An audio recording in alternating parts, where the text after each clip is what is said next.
Goeiemôre. Ek hoop en ek vertrou dit gaan met jou goed. Dawid skryf in Psalm 51 vers 12 die volgende mooi woorde. Hy sê: "Skep vir my 'n rein hart, o Heer, en gee opnuut in my binneste van my 'n vaste gees." Maar hoor wat sê hy? Hy sê: "Here, skep vir my 'n rein hart." Sjoe, as daar een ding is wat ek begeer, is dat ek 'n rein hart kan hê.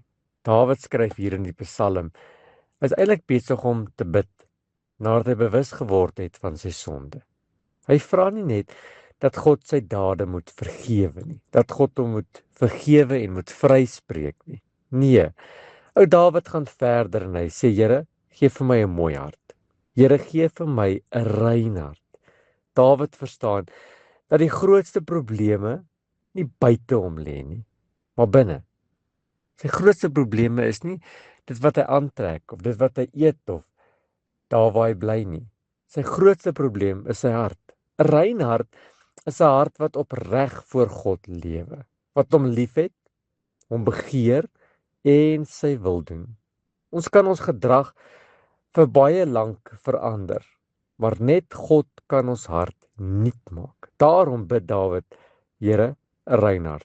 Skep vir my 'n rein hart." Met ander woorde, gee vir my 'n rein hart. Verander my hart sodat dit rein kan word. Die woord skep herinner ons daaraan aan God se skepingskrag, toe hy die aarde en alles daarin gemaak het. Soos God die wêreld geskaap het, kan hy ook vanmôre vir my en jou 'n rein hart gee. Baie keer dra ons hart die letsels van sondes, van teleurstelling, van bitterheid, van skuld, van vrees, van ons probleme. Die goeie nuus is dat God nie net die oppervlak herstel nie, net 'n pleister plak nie. Hy werk diep binne in ons binneste. En wanneer ons na hom toe kom met berou en geloof, reinig hy ons en gee hy vir ons krag om weer oor te begin. Gee hy vir ons 'n rein hart. Jesus Christus het aan die kruis gesterwe sodat ons vergewe en vernuwe kan word.